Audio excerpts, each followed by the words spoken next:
नमस्ते साथीहरु, नमस्ते सम्पूर्ण साथीहरुलाई आजको सेसनमा स्वागत छ र तपाईहरुले स्क्रिन मार्फत देखिसक्नु भएको छ। हामी चाहिँ नयाँ सेसनमा छौं र पुराना साथीहरुका लागि कन्टिन्यू छँदैछ र यो वर्ष अब तपाईहरुको चाहिँ मंसिरबाट भ्याकेन्सीको चाहिँ ओइरो लाग्छ।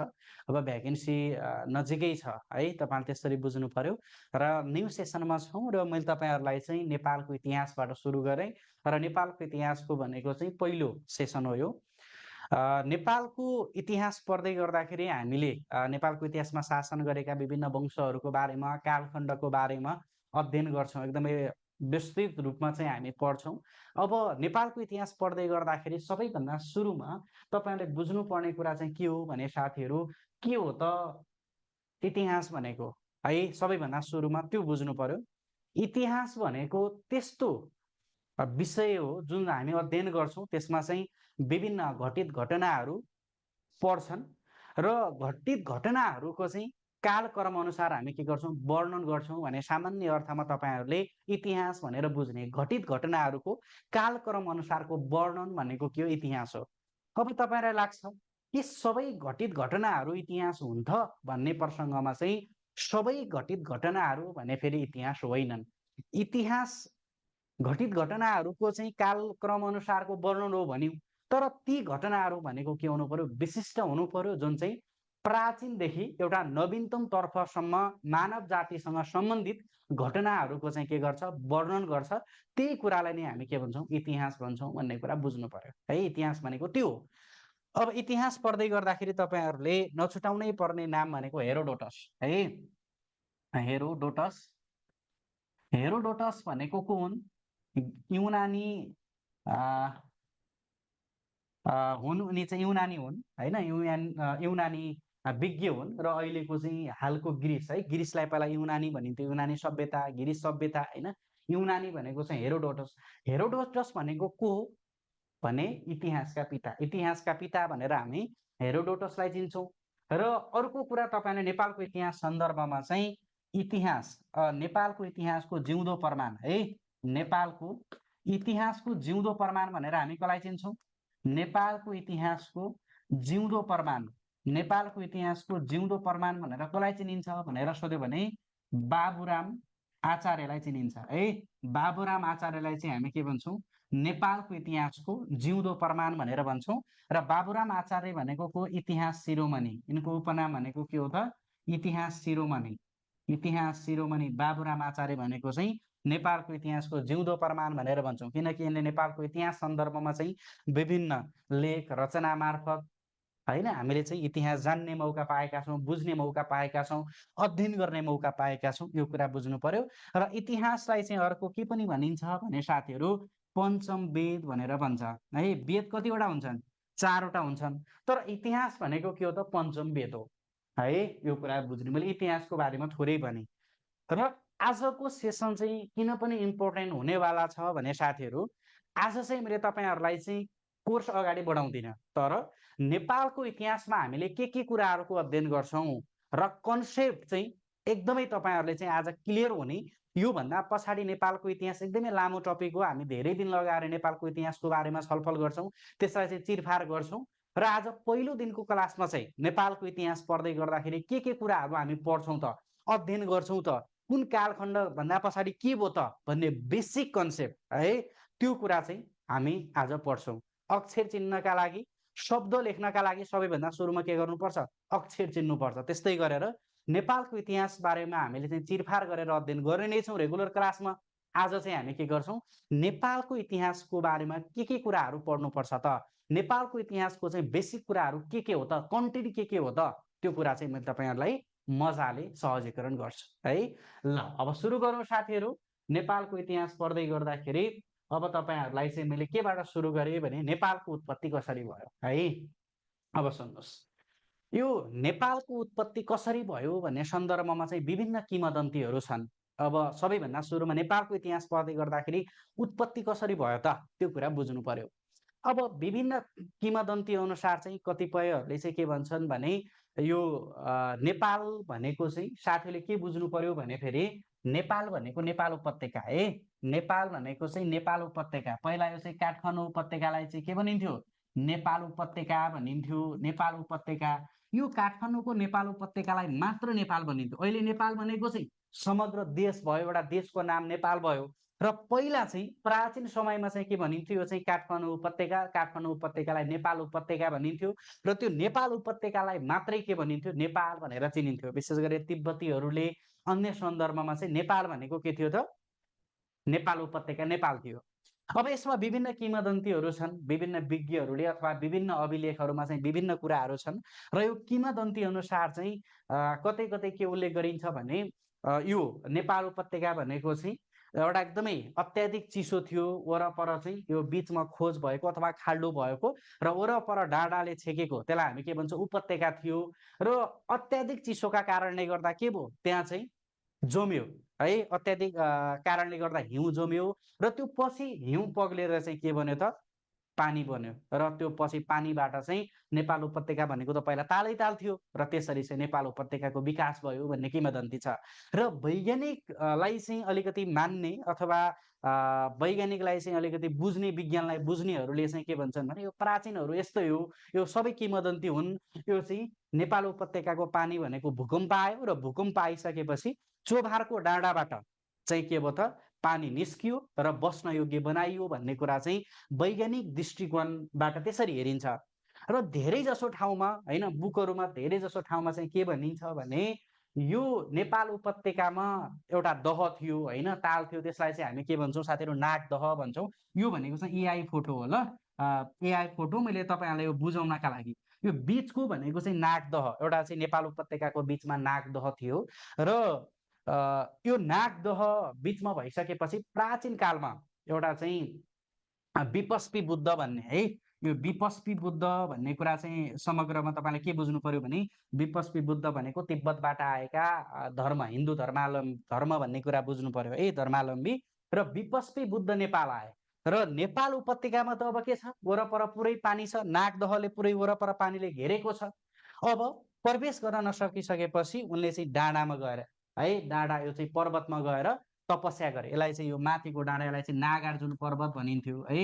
नागार्जुन पर्वतमा गएर उनले चाहिँ के गर्न थाले, तपस्या गर्न थाले विपस्पी बुद्धले।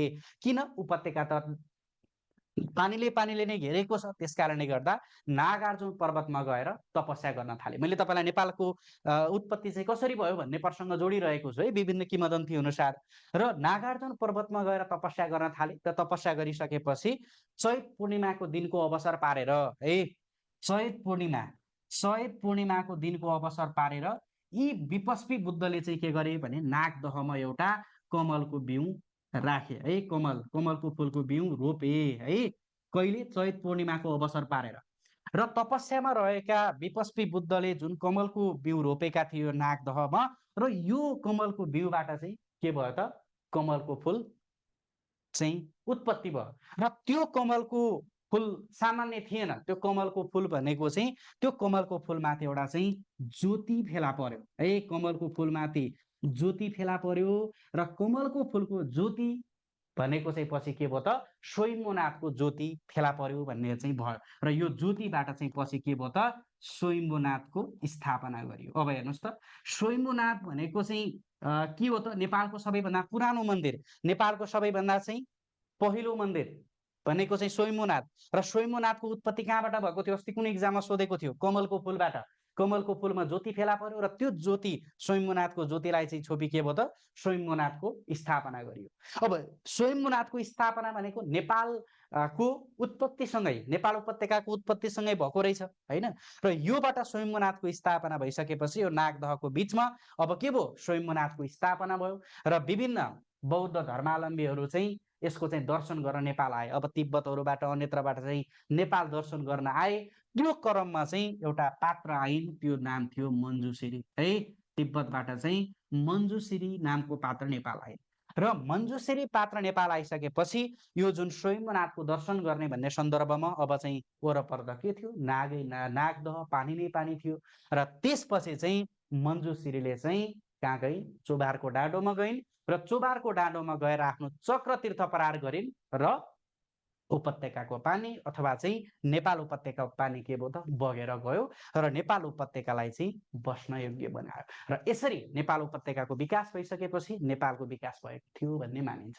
यो समग्र कुराहरू चाहिँ हामी नेपालको इतिहासमा डिटेलमा पढ्छौँ है। ल अब यो भइसकेपछि नेपालको इतिहासमा तपाईँहरूले बिर्सिनै नहुने तीनवटा कुरा अब हामीले कसरी अध्ययन गर्छौँ भन्ने सन्दर्भमा दुईटा कुरा। एउटा चाहिँ प्राचीन युगहरू, सुन्नुहोस् है, एउटा चाहिँ प्राचीन युगहरू, अर्को भनेको चाहिँ कालखण्ड।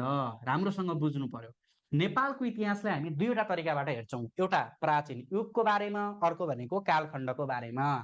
नेपालको इतिहास अध्ययन गर्दै गर्दाखेरि प्राचीन युगहरू कतिवटा छन् त साथीहरू? प्राचीन युगहरू भनेको चाहिँ 4वटा छन् र यसै गरेर कालखण्ड भनेको चाहिँ 3वटा। नेपालको इतिहासलाई चाहिँ 3वटा कालखण्डमा विभाजन गरेर हामी त्यसको अध्ययन गर्छौँ भने नेपालको प्राचीन इतिहास हेर्ने हो भने 4वटा के छन्? युगहरू छन्। त्यसको बारेमा हामी नेपालको इतिहासमा अध्ययन गर्नेछौँ है। र प्राय जसो तपाईँलाई इक्जाममा चाहिँ हामीले यही कालखण्डमा टेकेर सोध्ने भएको कारणले गर्दा यसरी चाहिँ हामी के गर्छौँ? अध्ययन गर्छौँ। अब सबैभन्दा सुरुमा 3वटा कालखण्ड भनेको के हो त? ल हेरौँ है। ल सुन्नुहोस्, देखिरहनु भएको छ नि होइन? प्राचीन काल, मध्यकाल र आधुनिक काल। यो भनेको नेपालको इतिहासका 3वटा कालखण्डमा विभाजन। नेपालको इतिहास भनेको चाहिँ कति कालखण्डमा रहेछ? 3 कालखण्डमा रहेछ। आज मैले तपाईँलाई कसरी पढ्ने कुरा मात्रै भनेको छु है, बुझ्ने मात्रै। केही टिपोट गर्न मन लागे टिपोट गर्दा हुन्छ, समग्र कुरा रेगुलर क्लासमा आइहाल्छ। आज भनेको बुझ्ने मात्रै है, नलेख्ने। र पछि तपाईँले भिडियो रेकर्डेड क्लास पाइहाल्नुहुन्छ, त्यसबाट कभर गर्न सकिहालिन्छ। आज बुझ्ने मात्रै, नलेख्ने है साथीहरू। आज मैले तपाईँलाई कन्सेप्ट दिइरहेको छु नेपालको इतिहासको। हेर्नुहोस् त, नेपालको इतिहास भनेको कति कालखण्डमा? 3वटा कालखण्डमा विभाजन गरिएको छ। एउटा प्राचीन काल, एउटा मध्यकाल, एउटा भनेको चाहिँ आधुनिक काल। यो 3वटा कालखण्ड भयो। अब प्राचीन कालखण्डमा के पर्यो? नेपालको उत्पत्ति, गोपाल वंश, अभिर वंश भनेको चाहिँ अहिर वंश, महिषपाल वंश, त्यसपछि किरात वंश, लिच्छवी वंश, यो भनेको प्राचीन काल अन्तर्गत पर्छ। र त्यसपछि नेपाल सम्बतको कुरा, खस राज्यको कुरा, डोय राज्यको कुरा, मल्लकालको कुरा, गोर्खा राज्यको कुरा, यो चाहिँ मल्लकालमा हामी अध्ययन गर्छौँ। र त्यसपछि शाहवंशको कुरा, राणाकालको कुरा, जनमत सङ्ग्रह, 2007 साल फागुन 7 गते प्रजातन्त्र, प्रजातन्त्रको स्थापना, नेपालको पहिलो मन्त्रीमण्डल र प्रजातन्त्र स्थापना पछिका विभिन्न निर्वाचनहरू र महत्त्वपूर्ण घटनाक्रमहरू, जनमत सङ्ग्रहका कुराहरू, जनआन्दोलनका कुराहरू र हालसम्मको कुराहरू, यो भनेको चाहिँ आधुनिक काल हो। 3टा मिति याद गर्ने यसमा है, 2टा मिति याद गर्ने। र त्यो 2टा मिति भनेको चाहिँ विक्रम सम्वत 936। राम्रोसँग बुझ्नुहोस् है साथीहरू, यो तपाईँहरूलाई चाहिँ एकदमै बुझिसकेपछि नेपालको इतिहास पढ्न सजिलो हुन्छ। विक्रम सम्वत 936 यो याद गर्नु पर्यो। अर्को भनेको विक्रम सम्वत 1825 है, 1825। 2टा मिति याद गर्ने। अब हेर्नुहोस्, यसलाई चाहिँ हामीले 3वटा यसरी तपाईँले विभाजन गरिदिनुहोस्। विक्रम सम्वत 936 भनेको नेपाल सम्वतको सुरुवात भएको मिति हो। त्यो समग्र कुराहरू म तपाईँलाई भनिहाल्छु। 936 भन्दा एउटा पहिला इतिहास बन्छ, योभन्दा पहिला, र योभन्दा पछिको इतिहास बन्छ। 1825 भन्दा अघिको इतिहास बन्छ, 1825 भन्दा पछिको इतिहास बन्छ। हेर्नुहोस् त, यसरी हामी 3वटा कालखण्डमा विभाजन गर्यौँ। 936 विक्रम सम्वत 936 भन्दा पहिलाको इतिहास अथवा पूर्वको इतिहास भनेको चाहिँ के हो त? प्राचीन इतिहास हो। यो इतिहासलाई हामी के भन्छौँ? प्राचीन इतिहास भन्छौँ। र यो 936 भन्दा पहिला प्राचीन इतिहास अन्तर्गत हामीले के पढ्दो रहेछौँ भने उत्पत्ति, गोपाल वंश, अभिर वंश, किरात वंश, लिच्छवी कालको बारेमा हामी योभन्दा पहिलाको कुरा अथवा नेपाल सम्वतको चाहिँ सुरुवात हुनु पहिलाको कुरा। र 936 भन्दा पछाडि र 1825 भन्दा अगाडिको इतिहास भनेको यसलाई चाहिँ हामी के भन्छौँ? मध्यकाल भनेर भन्छौँ है। मध्यकाल, बीचको काल। 936 भन्दा पछाडि 1825 भन्दा अगाडिको काल भनेको चाहिँ के हो त? मध्यकाल हो। र 1825 भन्दा पछाडिको काललाई चाहिँ हामी के भन्छौँ? आधुनिक काल अथवा नेपालको आधुनिक काल, नेपालको आधुनिक इतिहास भनेर भन्छौँ। हेर्नुहोस् है, 926 मा नेपाल सम्वतको सुरुवात भयो र नेपाल सम्वतको सुरुवात हुने भनेकै मध्यकालको सुरुवात हुनु हो। यो कुरा तपाईँले बुझ्ने। र 25 सम्मको अवधि भनेको चाहिँ मध्यकाल रह्यो। नेपालको इतिहासको मध्यकाल भनेको चाहिँ 936 देखि 1825 सम्म रहन गयो र 1825 भन्दा पछाडिलाई चाहिँ हामी के भन्छौँ, आधुनिक काल भन्छौँ। नेपाल एकीकरणका नायक पृथ्वीनारायण शाहले नेपाल एकीकरणका क्रममा जब उनले काठमाडौँ उपत्यका विजय गरे, त्यसपछि चाहिँ के भएको थियो, आधुनिक कालको सुरुवात भएको थियो भन्ने कुरा बुझ्नु पर्यो है। अब काठमाडौँ उपत्यका विजय गरेको भनेको के हो? त्यति बेला काठमाडौँ उपत्यकामा कसको शासन थियो? मल्लहरूको शासन थियो नि हो। अब मल्ल भनेको चाहिँ मध्यकालमै पर्यो है। मल्लहरूको पतन हुनु भनेकै के भयो त? आधुनिक काल होइन। कान्तिपुरका अन्तिम मल्ल राजा जयप्रकाश मल्लले तेरो अन्तिम इच्छा के छ भन् भन्दाखेरि मलाई चाहिँ तपाईँको छाता र जुत्ता चाहियो भनेका थिए कि थिएनन्? हो, त्यो भनेको चाहिँ त्यति बेला काठमाडौँ उपत्यकामा चाहिँ मल्लहरूको शासन थियो। कान्तिपुर, भातगाउँ र पाटन त्यो कुरा एकछिनमा आइहाल्छ। र शासन गरेका थिए मल्लहरूले र मल्ल वंशको पतन हुनु भनेकै के भयो त? आधुनिक कालको सुरुवात हुनु थियो। र त्यति बेला चाहिँ पृथ्वीनारायण शाहलाई हामी के भन्छौँ? आधुनिक इतिहासका प्रवर्तक भन्छौँ। किन? पृथ्वीनारायण शाहले नेपाल एकीकरणका क्रममा जब काठमाडौँ उपत्यका विजय गरे र त्यसपछि नै के भएको थियो त? आधुनिक इतिहासको चाहिँ नेपालमा आधुनिक काल अथवा आधुनिक इतिहासको सुरुवात भएको थियो। कहिले? 1825 मा। यसरी बुझ्नु पर्यो है। ल, अब यो चाहिँ कालखण्ड भयो। र यसै गरेर अर्को प्राचीन युगहरू डिटेलमा हामी पढ्छौँ नै है। मैले तपाईँलाई बेसिक कन्सेप्ट मात्रै दिइरहेको छु आज। अर्को हेर्नुहोस् अब प्राचीन युगहरू। प्राचीन युगहरू कतिवटा छन् त साथीहरू? 4वटा। नेपालको इतिहासका हामी प्राचीन युगहरू भनेको 4वटा छन् भन्ने कुरा बुझ्नु पर्यो। 4वटा युग भनेको चाहिँ सत्ययुग है, सत्ययुग, यसै गरेर त्रेतायुग, यसै गरेर द्वापर युग, सत्ययुग, त्रेतायुग, द्वापर युग र कलियुग। यो 4वटा युगहरू भनेको प्राचीन युगहरू। र अहिले हामीले यो सत्ययुग, त्रेतायुग र द्वापर युग, यो 3वटा युगहरू पार गरेर अहिले हामी कुन युगमा छौँ त? कलियुगमा छौँ। त्यस कारणले गर्दा कलियुगको नेपाल भनेर भनिन्छ है। कलियुगको नेपाल भन्नुको कारण भनेको अहिले हामी 3वटा युगहरू पार गरेर, सत्ययुग, त्रेतायुग, द्वापर युग पार गरेर अहिले हामी कलियुगमा छौँ। त्यस कारणले कलियुगको नेपाल भनिन्छ। अब यसमा चाहिँ तपाईँहरूले यसको अवधि, युगहरूको अवधि, यसका चाहिँ शासन गरेका राजाहरू होइन, यसै गरेर चाहिँ अहिले जसरी कलियुगलाई नेपाल भनिन्थ्यो र यो समयमा चाहिँ नेपाललाई अरू अरू नामले चिनिन्थ्यो, त्यसको बारेमा हेर्नु पर्यो होइन।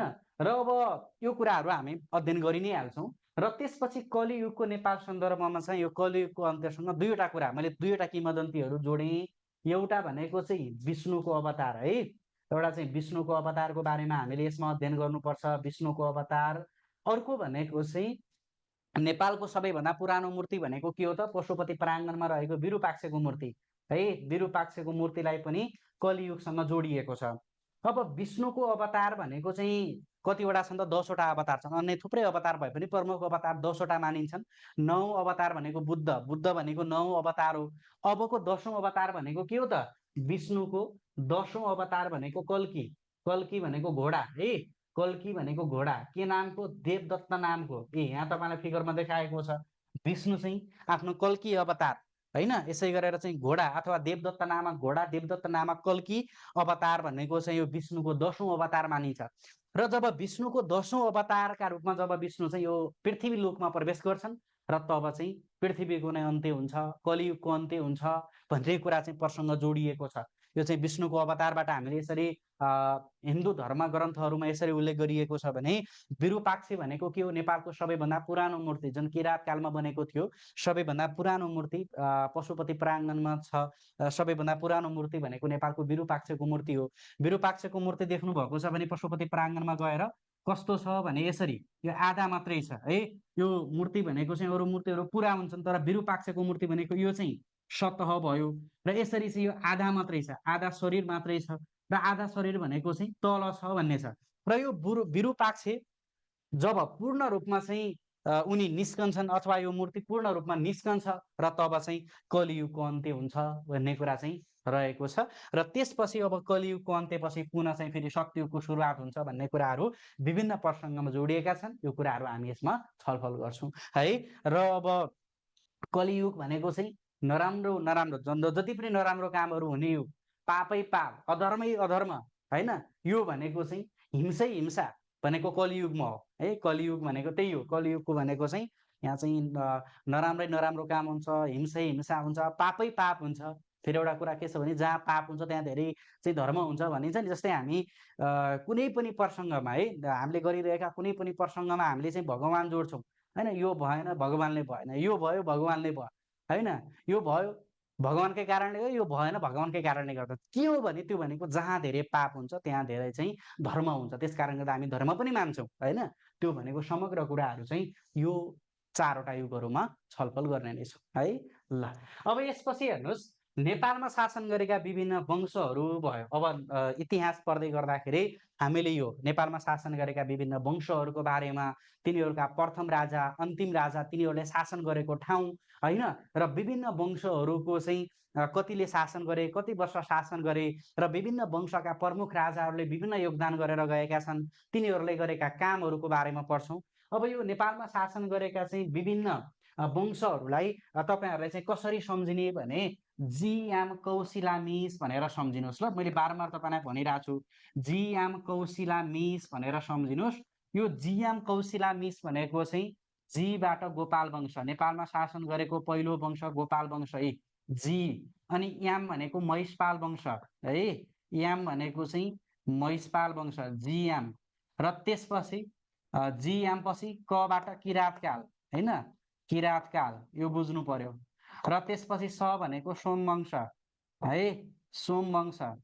यसै गरेर ल भनेको लिच्छवी, लिच्छवी काल। यसै गरेर म भनेको चाहिँ मल्ल। यसै गरेर स भनेको चाहिँ शाह। यो भनेको नेपालमा शासन गरेका प्रमुख वंश हो। र हामीले चाहिँ ठकुरी वंशको बारेमा र यसै गरेर सूर्यवंशीहरूको बारेमा पनि पढ्छौँ। प्रमुख वंश भनेका यिनै हुन्, गोपाल वंश, महिषपाल वंश, किराँतकाल, सोमवंश, लिच्छवीकाल, मल्ल वंश, शाह वंश। अब यही वंशहरूको बारेमा हामी डिटेलमा हामी छलफल गर्नेछौँ। र गोपाल वंश, महिषपाल वंश, गोपाल वंश भनेको शासन गरेको पहिलो वंश भयो। र त्यसपछि कतै कतै सूर्यवंश र ठकुरी वंश पनि भेटिन्छ। र अब सूर्यवंश र ठकुरी वंशको सन्दर्भमा पनि धेरै त्यति इतिहास चाहिँ भेटिँदैन। सूर्यवंश भनेको चाहिँ सोमवंश पछि, लिच्छवी अघि चाहिँ सूर्यवंशीहरूले शासन गरेका थिए भन्ने छ, र मल्ल पछि र शाह अघि चाहिँ ठकुरीहरूले शासन गरेका थिए भन्ने छ है। कति कति चाहिँ तपाईँले यसको धेरै डिटेल इतिहास नभेटे पनि यससँग सम्बन्धित कुराहरू पनि हामी छलफल गर्छौँ। जस्तै प्रमुख वंश भनेका त यही हो, तर एउटा चाहिँ सिपाही, युद्धमा लड्न जान लागेको सिपाही भनेको हरेक कुरामा चाहिँ के हुनुपर्छ, तम तयार हुनुपर्छ। युद्धमा जान लागेको सिपाही भनेको कहिले पनि मेरो चाहिँ मृत्यु होला भनेर जाँदैन। युद्धमा जे पनि हुनसक्छ। उसले ज्यानको बाजी राखेर सिपाही भनेको लड्न जाने हो, युद्धमा लड्न जाने हो। त्यस्तै गरेर तपाईँहरू पनि अहिले लोकसेवाको तयारी गर्ने भनेको चाहिँ त्यो त एउटा युद्धमा जाने होइन। त्यस कारण तपाईँहरू तम तयार हुनु पर्यो। मरिन्छ भनेर कोही पनि जाँदैन युद्धमा। त्यस्तै गरेर यहाँ जे नि सोध्न सक्छ। अब तपाईँहरूलाई चाहिँ यो प्रमुख वंशहरू यो भयो। र यसका अतिरिक्त चाहिँ हामीले सूर्यवंश, ठकुरी वंश होइन, यो बारेमा पनि हामी के गर्छौँ, अध्ययन गर्छौँ है। यो कुरा चाहिँ ध्यान दिनु पर्यो। ल अब यो नेपालमा शासन गरेको वंश भयो। र यसपछि अब प्रमाणित इतिहासको बारेमा हेरौँ। यही वंशहरूको बारेमा हामीले डिटेलमा हेर्ने हो है। यो कुरा तपाईँहरूले बुझ्नु पर्यो।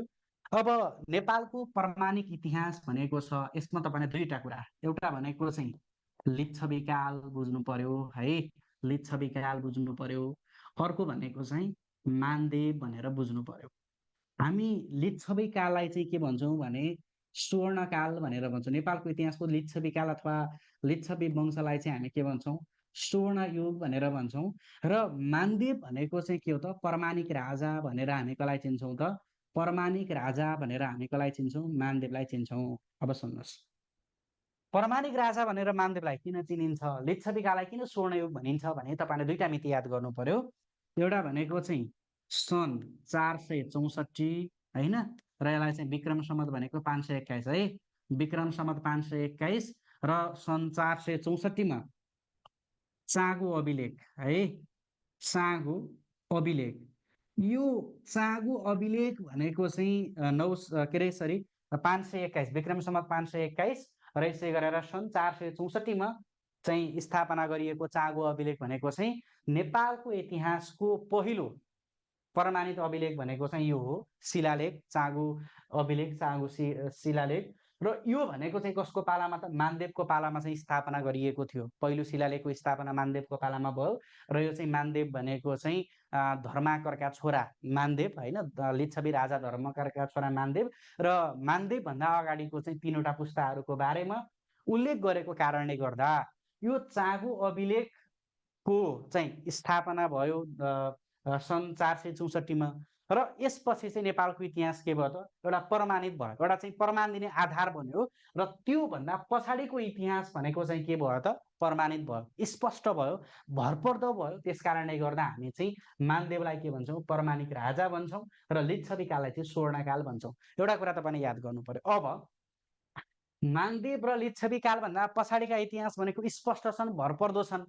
त्योभन्दा अगाडिका हामीले इतिहासहरू पढ्छौँ होइन, गोपाल वंश, महिषपाल वंश, किराँत काल, ती इतिहास भनेको चाहिँ ग्रन्थका आधारमा, अभिलेखका आधारमा होइन, विभिन्न विज्ञहरूले भनेका आधारमा हामीले मान्दै आएका कुरा हुन्। त्यो भनेको 100% शुद्धता भनेको होइन, त्यो भनेको एउटा सोर्सलाई बनाएर स्रोतलाई आधार मानेर हामीले पढ्ने हो, अध्ययन गर्ने हो। त्यही कारणले गर्दा कहिलेकाहीँ तपाईँलाई चाहिँ गोपाल वंश, महिषपाल वंश यो सरको बुकमा यो भयो, यो अर्को सरको बुकमा यो भयो, कसलाई चाहिँ राइट मान्ने भन्ने तपाईँलाई चाहिँ लाग्छ। त्यो भनेको चाहिँ विभिन्न वंशावली अनुसार, विभिन्न स्रोत अनुसार फरक फरक हुन सक्छन्।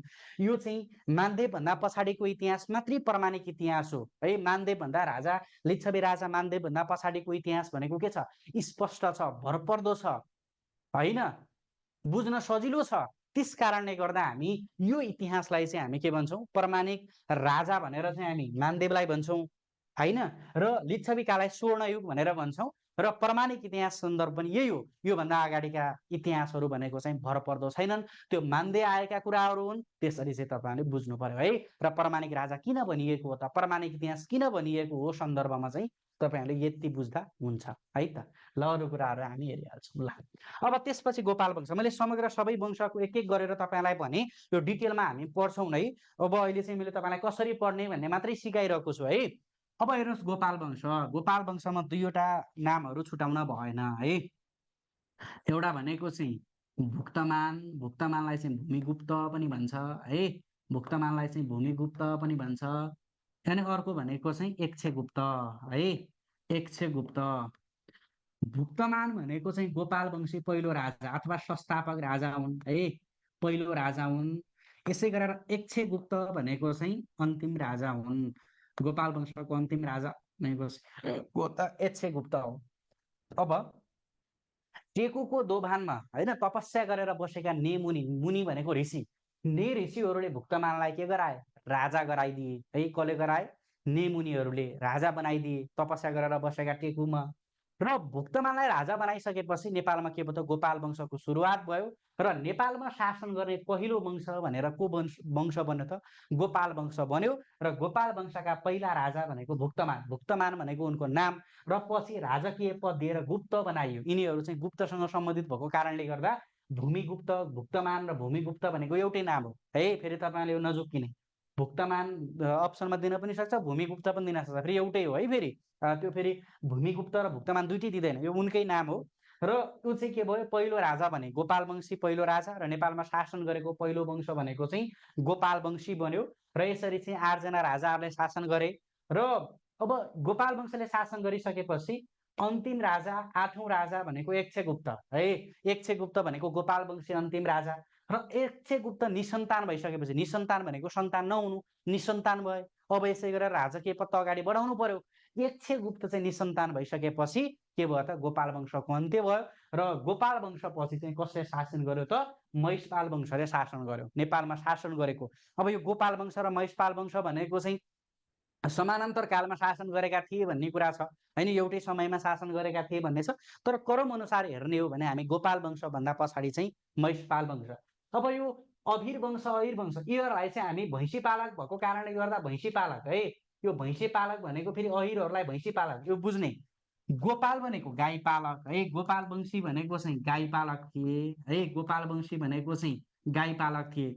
अहिरहरू अथवा चाहिँ महिषपालहरू भनेको चाहिँ फेरि के थियो त, भैँसी पालक थिए। अब तपाईँहरूलाई फेरि मुख्य पेसा के हो भनेर सोध्न सक्छ होइन। गोपाल वंशीहरूको मुख्य पेसा भनेको चाहिँ गाई पालक, अहिर वंश अथवा महिषपाल वंशको मुख्य पेसा भनेको भैँसी पालक। यो दुवै गोपाल वंश र महिषपाल वंश अथवा अहिर वंश यो दुवैले समानान्तर शासन गरेका थिए। यिनीहरूको शासन केन्द्र पनि एउटै थियो। शासन केन्द्र भनेको कहाँ थियो त? माता तीर्थ थियो। गोपाल वंशको शासन गरेको ठाउँ पनि माता तीर्थ हो। शासन केन्द्र भनेको के त? शासन गरेको ठाउँ। अहिर वंश अथवा चाहिँ महिषपाल वंशको शासन केन्द्र पनि के थियो त? चाहिँ माता तीर्थ नै थियो शासन केन्द्र। अब यसरी हेर्नुहोस् त, अब यसरी यसमा पनि तपाईँले दुईवटा कुरा, एउटा भनेको बरसिंह, अर्को भनेको भुवन सिंह है। बरसिंह र भुवन सिंह, बरसिंह र भुवन सिंह। गोपाल वंशी अन्तिम राजा 8औं राजा यक्षगुप्त निसन्तान भइसकेपछि है, अन्तिम राजा यक्षगुप्त चाहिँ निसन्तान भइसकेपछि महिषपाल राजा बरसिंह भनेको चाहिँ पहिलो महिषपाल वंशीय राजा बने बरसिंह है। अनि यसै गरेर तीनजना राजाहरूले मात्रै शासन गरेका थिए महिषपाल वंशमा, र भुवन सिंह भनेको चाहिँ अन्तिम राजा है। भुवन सिंह भनेको चाहिँ अन्तिम राजा भनेको महिषपाल वंशको भुवन सिंह। त्यति बेला पूर्वतिरका किराँतहरू थिए, र किराँत भनेको चाहिँ एकदमै साहसी, युद्ध लड्न मन पराउने, युद्ध चाहिँ जित्न मन पराउने होइन, शासन चलाउन मन पराउने भनेको किराँतहरू त्यति बेला शक्तिशाली। र त्यति बेला चाहिँ यलम्बर है, यलम्बर भनेको चाहिँ को त?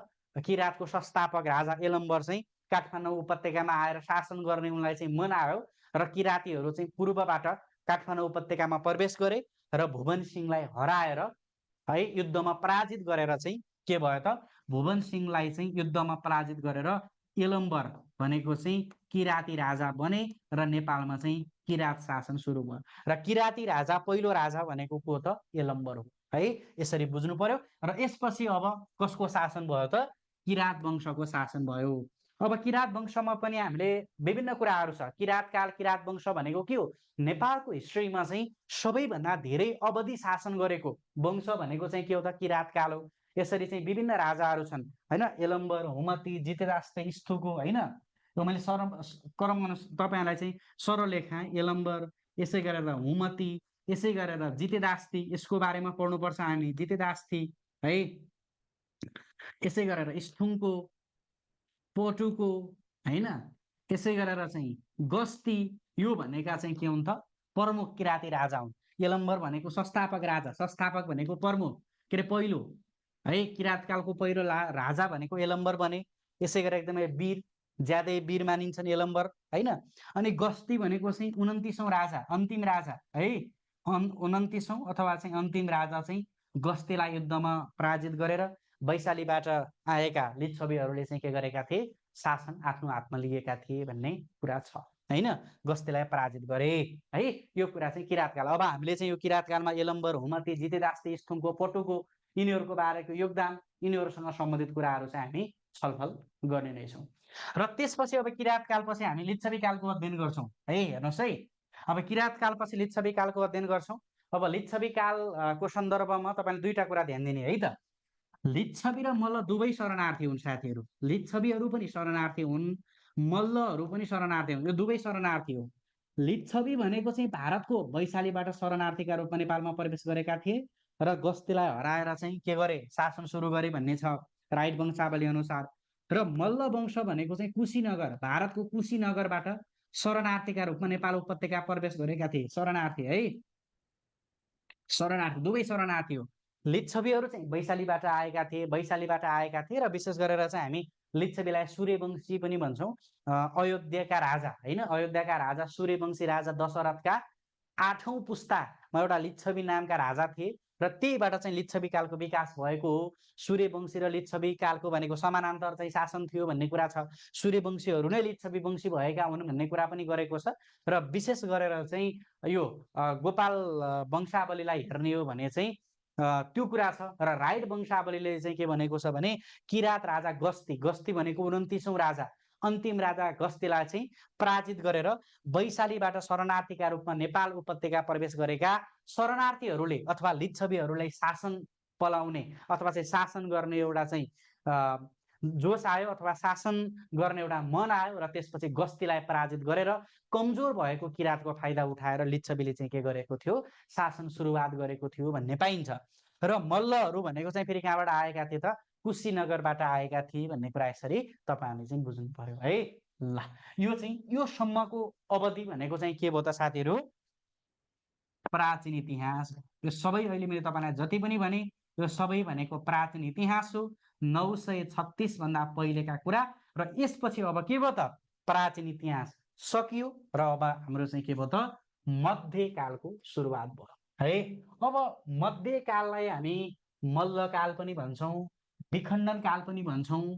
किन भन्छौँ त है, यो कुरा पनि बुझ्नु पर्यो। सुन्नुहोस्, बुझ्ने मात्रै साथीहरू, छिटो त भएको छैन नि। मैले तपाईँलाई कोर्स अगाडि बढाइरहेको छैन है, मैले तपाईँहरूलाई चाहिँ कन्सेप्ट मात्रै दिइरहेको छु, यसरी बुझ्नु पर्यो है।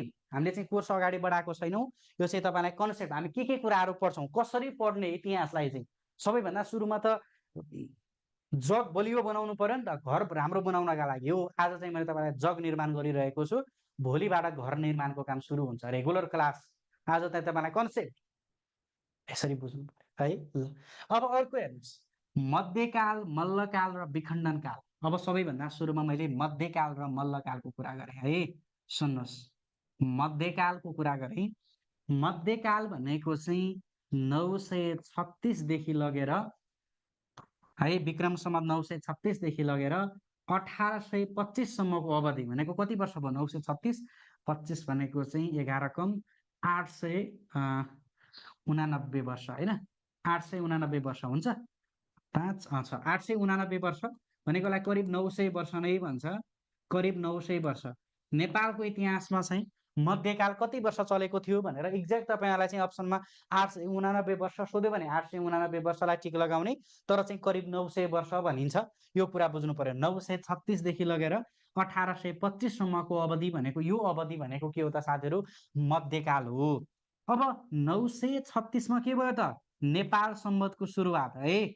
नेपाल सम्वतको सुरुवात चाहिँ कहिलेदेखि भयो भनेर सोध्यो भने, नेपाल सम्वतको सुरुवात हुनु भनेकै के हो त, मध्यकालको सुरुवात हो। नेपाल सम्वतको सुरुवात भनेको तपाईँले राष्ट्रिय विभूतिमा पढ्नु भएको थियो होला नि, शङ्खधर साख्वा। शङ्खधर साख्वाले गरिबहरूको ऋण मोचन गरिदिएर राजा राघव देवका पालामा होइन, नेपाल सम्वतको सुरुवात भएको थियो। यो समग्र कुरा चाहिँ 936 मा भयो र 936 मा नेपाल सम्वतको सुरुवात भयो र यसपछि चाहिँ नेपालको इतिहासमा चाहिँ मध्यकालको चाहिँ के भयो त, सुरु भयो भन्ने मानिन्छ। र 1825 भनेको कुरा चाहिँ अहिले आधुनिक कालमा आइहाल्छ, यो कुरा बुझ्नु पर्यो। र यो 936 र 1825 को बीचको अवधि भनेको 1258। हेर्नुहोस् त, 936 र 1825 को बीचमा के छ, 1258 मा छ। 1258 मा के भए, हरिदेव मल्ल मल्ल राजा बने। हरिदेव मल्ल भनेको चाहिँ के भयो त, मल्ल राजा बने। हेर्नुहोस् है, हरिदेव मल्ल भनेको मल्ल राजा बने। हरिदेव मल्ल को हो त, हरिदेव मल्ल भनेको पहिलो मल्ल राजा। कहिले बनेका रहेछन्, 1258 सालमा हरिदेव मल्ल मल्ल राजा बने। अब हेर्नुहोस्, 936 र 1825 को बीचमा के रहेछ, मल्ल वंशले शासन गरेको रहेछ। हरिदेव मल्ल 1258 मा राजा बने र मल्ल वंशको चाहिँ के भयो त, शासन सुरु भयो नेपाल उपत्यकामा। र मल्ल वंशको शासन सुरु भनेको कुन कालमा भएको रहेछ, मध्यकालमा भएको रहेछ। त्यही कारणले गर्दाखेरि नै हामी के भन्छौँ, मल्लकाल भन्छौँ। र 1258 सुरु भएको मल्ल वंश 1825 भनेको चाहिँ आधुनिक इतिहासको चाहिँ सुरुवात भनेकै के हो त, यो भनेको मल्ल वंशको पतन है। मल्ल वंशको पतन हुनु भनेकै चाहिँ के हो, फेरि मल्ल वंशको पतन हुनु भनेकै के हो, आधुनिक कालको सुरुवात हो। अब नेपालको हिस्ट्रीमा चाहिँ मध्यकालमा नै मल्ल वंशको चाहिँ शासन सुरु भएको रहेछ 1258 सालमा होइन। हरिदेव मल्ल मल्ल वंशका प्रथम राजा, उनले शासन सुरु गरेका रहेछन्। र आधुनिक कालको चाहिँ सुरु अथवा मध्यकालको अन्त्यसँगै मल्ल वंश पनि के भएको रहेछ, पतन भएको रहेछ। त्यही कारणले गर्दा हामी मध्यकाललाई के भन्छौँ, मल्लकाल भन्छौँ। र मल्लकाललाई अर्को विखण्डन काल पनि भनिन्छ साथीहरू। अब यो मल्लकाललाई चाहिँ किन विखण्डन काल भनिन्छ भने साथीहरू, तपाईँले एकछे मल्ल भन्ने सुन्नु भएको छ होला है। एकछे मल्ल भनेको को हो त, एकछे मल्ल भनेको सुन्नुहोस् है, एकछे मल्ल भन्ने सुन्नु भएको छ होला। एकछे मल्ल भनेको चाहिँ नेपाल उपत्यका अथवा त्यति बेला काठमाडौँ उपत्यका अथवा नेपाल उपत्यका, काठमाडौँ उपत्यका विभाजन गर्ने मल्ल राजा है। काठमाडौँ उपत्यका विभाजन गर्ने मल्ल राजा भनेको को त, एकछे मल्ल हो, एकीकृत। त्यति बेलासम्म नेपाल उपत्यका अथवा काठमाडौँ उपत्यका भनेको एकीकृत थियो र एकछे मल्लले के गरे, काठमाडौँ उपत्यका विभाजन गरे। सुन्नुहोस् है राम्रोसँग, उनले कान्तिपुर बाध र पाटन छोराका लागि विभाजन गरेका थिए है। रत्नमल्ल होइन, रत्नमल्ल भनेको एक्छेमल्लको छोरो रत्नमल्ल, यसै गरेर भातगाउँ भनेको चाहिँ रायमल्ल, यसै गरेर पाटन भनेको चाहिँ रणमल्ल। तीनवटा छोराका लागि चाहिँ उनले के गरे, कान्तिपुर उपत्यका विभाजन गरे। त्यसपछि नै पाटनमा चाहिँ रणमल्ल चाहिँ राजा बने। त्यसपछि उनका सन्तानहरू पाटन, पाटन भनेको चाहिँ ललितपुर है, पाटन भनेको हालको ललितपुर, ललितपुरको पुरानो नाम के हो भन्न सक्छ, पाटन। यसै गरेर भातगाउँ भनेको भक्तपुर, भक्तपुरको पुरानो नाम भनेको भातगाउँ। कान्तिपुर भनेको काठमाडौँ, अहिले जुन काठमाडौँमा काठमाडौँ भक्तपुर ललितपुर छ, र पहिला चाहिँ के भनिन्थ्यो त, कान्तिपुर, यसै गरेर चाहिँ भातगाउँ र पाटन भनिन्थ्यो। र एक्छेमल्लले काठमाडौँ उपत्यका विभाजन गरे, र काठमाडौँ उपत्यका विभाजन चाहिँ उनले कान्तिपुर, भातगाउँ र पाटनमा गरे। कान्तिपुर भनेको काठमाडौँ, भातगाउँ भनेको भक्तपुर, यसै गरेर पाटन भनेको ललितपुर। यसरी विभाजन गरिसकेपछि कान्तिपुरका पहिला राजा रत्नमल्ल बने, भातगाउँका पहिलो राजा रायमल्ल बने, यसै गरेर चाहिँ पाटनको पहिलो मल्ल राजा के बने त, रणमल्ल बने। यसरी चाहिँ एकीकृत काठमाडौँ अथवा एकीकृत नेपाल उपत्यका के भयो, विभाजन भयो। कसको पालामा रहेछ, एक्छेमल्लको पालामा। र त्यही कारणले गर्दा हामी मल्लकाललाई के पनि भन्छौँ, विखण्डन काल पनि भन्छौँ। मैले तपाईँलाई भनेको छु नि, काज भर पाते। अब हेर्नुहोस्, यो काज भर पाते भनेको मल्ल वंशका अन्तिम राजाहरू, काज भर पाते। अब पहिला पो एकीकृत काठमाडौँ थियो, त्यहाँ मल्ल वंशहरू एक एकजना चाहिँ शासन गर्थे होइन। र पछि चाहिँ अब यो विभाजन भइसकेपछि रणमल्लका चाहिँ पुस्ताले पाटनमा शासन गर्न थाले, रायमल्लका पुस्ताहरूले चाहिँ के भयो त, सन्तानहरूले भातगाउँमा शासन गर्न थाले, र रत्नमल्लका सन्तानहरूले कान्तिपुरमा शासन गर्न थाले। यसरी भयो। र त्यसपछि अब उनीहरूले शासन गर्दै गर्दै गर्दाखेरि काज भर पाते भनेको चाहिँ के हो भने, का भनेको कान्तिपुर है, ज भनेको जयप्रकाश मल्ल, जयप्रकाश मल्ल भनेको चाहिँ अन्तिम कान्तिपुरका राजा हुन्। नेपाल एकीकरणका क्रममा पृथ्वीनारायण शाहले चाहिँ कान्तिपुर विजय गर्दाखेरि चाहिँ उन राजा भनेको को थियो, जयप्रकाश मल्ल। जयप्रकाश मल्ललाई चाहिँ तेरो अन्तिम इच्छा के छ भन् भन्दाखेरि उनले के भनेका थिए, पृथ्वीनारायण शाहलाई चाहिँ मर्दाखेरि छाता र जुत्ता माग्ने राजा, त्यति बेला श्रीपेश सम्मानको हुन्थ्यो, माग्ने राजा भनेको को त, जयप्रकाश मल्ल हो है। नेपाल एकीकरणका क्रममा काठमाडौँमा कसले शासन गरेको थियो, जयप्रकाश मल्लको शासन थियो। यसै गरेर भर भनेको भबाट भक्तपुर है, भक्तपुर भनेको रबाट रणजित मल्ल, भक्तपुरमा को थियो त, रणजित मल्लको शासन थियो। त्यसपछि पा भनेको पाटन, पाटनको शासन कसले गरेका थिए त, ते भनेको तेज नरसिंह मल्ल है, तेज नरसिंह मल्लले गरेका थिए, तेज नरसिंह मल्ल। यसरी चाहिँ तपाईँहरूले बुझ्नु पर्यो। यो समग्र कुराहरू चाहिँ हामी छलफल गर्छौँ। अहिले बेसिक कुरा यो चाहिँ यो भयो, ठिक छ ल। अब मल्लकाल भइसकेपछि हामी कुरा गरौँ आधुनिक इतिहास। र मल्लकालको पतन हुनु भनेको के रहेछ, आधुनिक इतिहासको चाहिँ के रहेछ, सुरुवात रहेछ। अब पृथ्वीनारायण शाहले नेपाल एकीकरण का क्रममा जब काठमाडौँ उपत्यका विजय गरे, र त्यसपछि चाहिँ आधुनिक इतिहासको चाहिँ सुरु भयो। अब आधुनिक इतिहासको सुरुवात कहिले भएको रहेछ, नेपालको आधुनिक इतिहासको सुरुवात 1825मा चाहिँ नेपालमा आधुनिक इतिहासको सुरुवात भएको रहेछ। के भएर सुरुवात भयो त, नेपाल एकीकरणका क्रममा जब 2224 राज्यलाई होइन एकीकृत गर्ने क्रममा पृथ्वीनारायण शाहले चाहिँ धेरै नै गरेका छन्। र पृथ्वीनारायण शाहले एकीकरण गर्ने क्रममा जब काठमाडौँ उपत्यका विजय गरे 1825मा, र त्योभन्दा पछाडिको इतिहासलाई चाहिँ हामी के भन्छौँ, नेपालको इतिहासको आधुनिक इतिहास भन्छौँ। र त्यही कारणले गर्दा नेपालको आधुनिक इतिहासका प्रवर्तक भनेर कसलाई चिनिन्छ भनेर सोध्यो भने के भन्नुहुन्छ, ल भन्नुहोस् त। नेपालको आधुनिक इतिहासका प्रवर्तक अथवा चाहिँ जन्मदाता, त्यो भनेको प्रवर्तक भनेको को, कसको कारणले गर्दा आधुनिक इतिहास सुरु भएको रहेछ, कसको कारणले गर्दा, प्रवर्तक भन्यो भने चाहिँ नेपाल एकीकरणका नायक पृथ्वीनारायण शाह है। यो कुरा चाहिँ तपाईँले बुझ्ने। पृथ्वीनारायण शाहले जब नेपाल एकीकरणका क्रममा काठमाडौँ उपत्यका विजय गरे, र त्यसपछि नै आधुनिक इतिहास सुरु भएको कारणले गर्दा हामी के भन्छौँ, पृथ्वीनारायण शाहलाई आधुनिक इतिहासका प्रवर्तक, नेपाल एकीकरणका नायक जस्ता उपनामले पनि हामी चिन्छौँ भनेर बुझ्नु पर्यो, ठिक छ ल। अब यो चाहिँ आधुनिक इतिहास भयो। अब यसपछि कुरा गरौँ पृथ्वीनारायण शाह र नेपाल एकीकरण।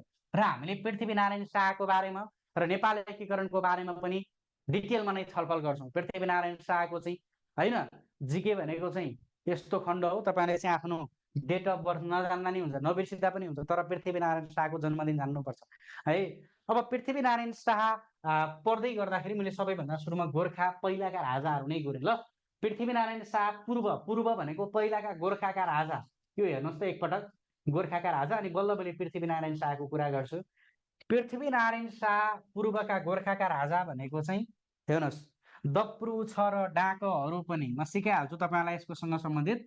दप्रु छ र डाकहरू पनि, यो भनेको के हो?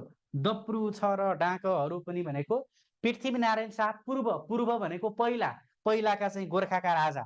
अब द भनेको दर्बे शाह, दर्बे शाह भनेको को? गोर्खाको पहिलो राजा हो है। गोर्खाको पहिलो राजा भनेको चाहिँ दर्बे शाह, गोर्खाको पहिलो राजा दर्बे शाह। कहिले राजा बने? 1616 भाद्र 25मा राजा बनेका थिए है। दर्बे शाह भनेको 1616 भाद्र 25मा गोर्खाका राजा बने दर्बे शाह। दर्बे शाह पछि उनका छोरा पुरन्दर शाह राजा बने, र पुरन्दर शाह पछि चाहिँ 6बाट छत्र शाह जेठा छोरा, पुरन्दर शाहका जेठा छोरा चाहिँ छत्र शाह राजा बने, र छत्र शाह निसन्तान भए। निसन्तान भनेको सन्तान नहुनु, र छत्र शाहबाट सन्तान भइसकेपछि अब राजतन्त्र त अगाडि बढाउनु पर्यो शासन, र त्यसपछि चाहिँ पुरन्दर शाहका जेठा छोरा छत्र शाह निसन्तान भइसकेपछि कान्छा छोरा राम शाहलाई के बनाइयो? राजा बनायो। अब तपाईँलाई लोकसेवाले यसरी झुक्क्याइदिन्छ, हेर्नुहोस् त, यसरी क्रम अनुसार हेर्ने हो भने छत्र शाह भन्दा पछाडि राम शाह देखिन्छ, र छत्र शाहको छोरो को हो भनेर तपाईँलाई सोध्यो, अथवा चाहिँ राम शाहको बुवा को हो भनेर सोध्छ, धेरैले छत्र शाह लगाइदिनुहुन्छ, तर छत्र शाह भनेको राम शाहको को दाइ हो।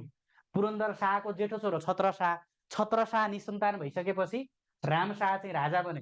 त्यसरी राम शाह पछि डम्बर शाह ड, त्यसपछि कबाट कृष्ण शाह, रुबाट रुद्र शाह, पबाट पृथ्वीपति शाह, नबाट नरभूपाल शाह है। अब पृथ्वीपति शाह भनेको को?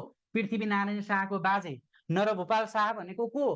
पृथ्वीनारायण शाहको बुवा नरभूपाल शाह। अब हेर्नुहोस्, 1 2 3 4 5 6 7 8 9 र 10 भनेको नरभूपाल शाहको छोरो पृथ्वीनारायण शाह गोर्खाको राजा बने।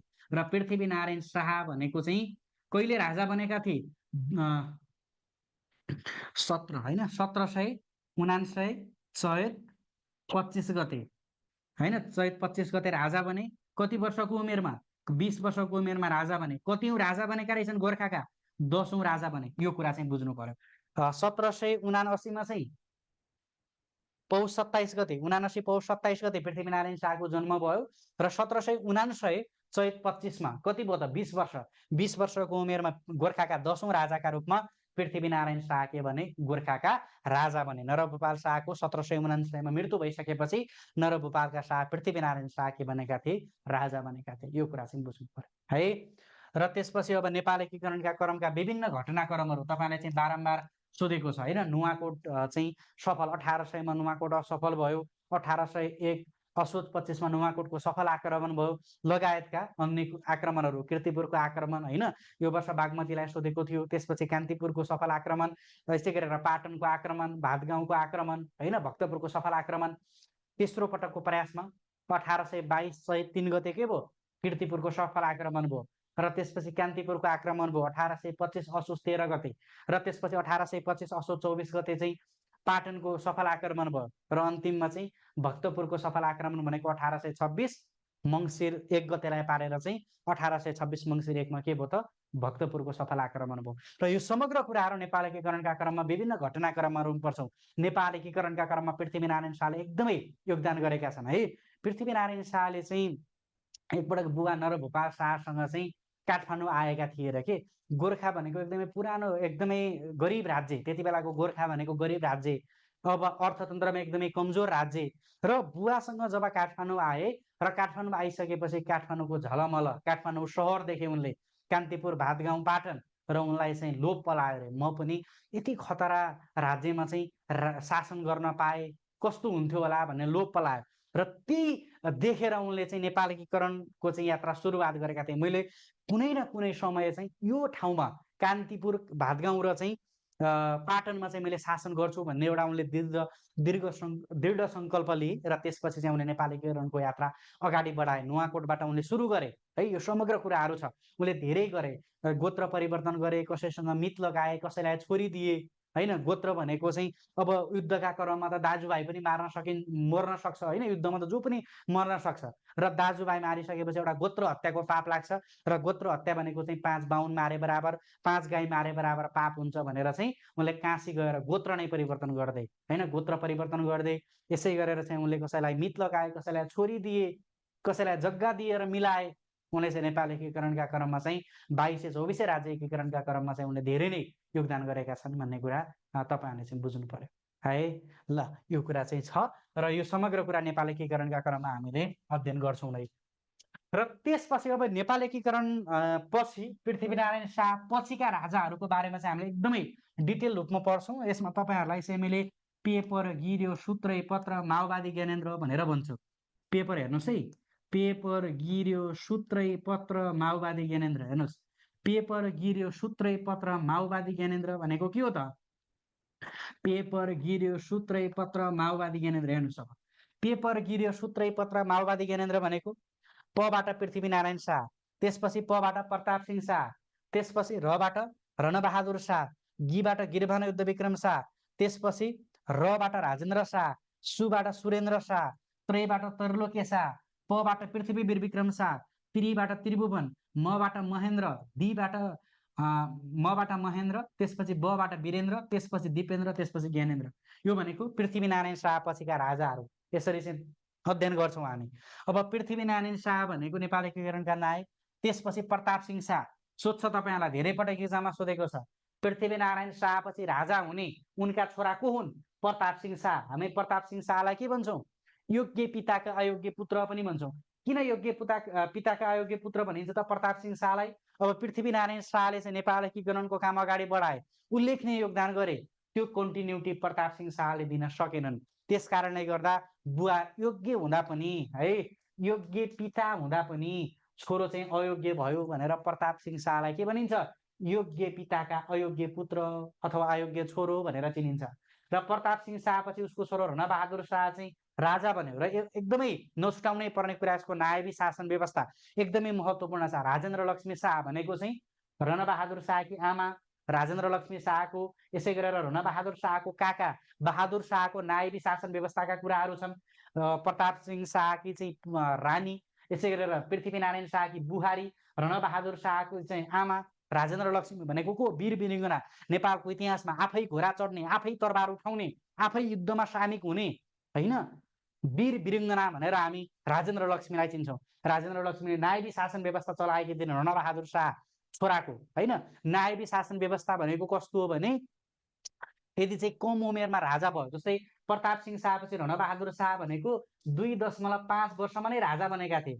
2.5 वर्षमा राजा बनिसकेपछि अब उनले त काम गर्न सक्दैनन्। राजा बनेको रणबहादुर शाह नै हुने, तर सम्पूर्ण काम चाहिँ नायबीले गर्थ्यो, नायबी शासनले गर्थ्यो। त्यसलाई चाहिँ हामी नायबी शासन व्यवस्था भन्थ्यौँ। त्यो कुरा पढ्छौँ।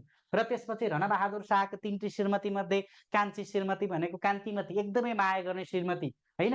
रणबहादुर शाहको कान्छी श्रीमती कान्तिमती, तर एउटा चाहिँ के अफसोस भइदियो भने कान्तिमती भनेको उनी चाहिँ छिट्टै मृत्यु भयो कान्तिमतीको। र कान्तिमतीले अन्तिममा के भनेकी थिइन् भने, मलाई माया गर्यौ, अहिलेसम्म चाहिँ अरू रानीभन्दा मलाई चाहिँ एकदमै माया गर्यौ, तिमीलाई चाहिँ मलाई अरू केही पनि चाहिँदैन, मेरी रानी के अरे मेरो छोरालाई चाहिँ राजा बनाइदिनु भनिन् कान्तिमतीले। रणबहादुर शाहकी कान्छी श्रीमती कान्तिमती।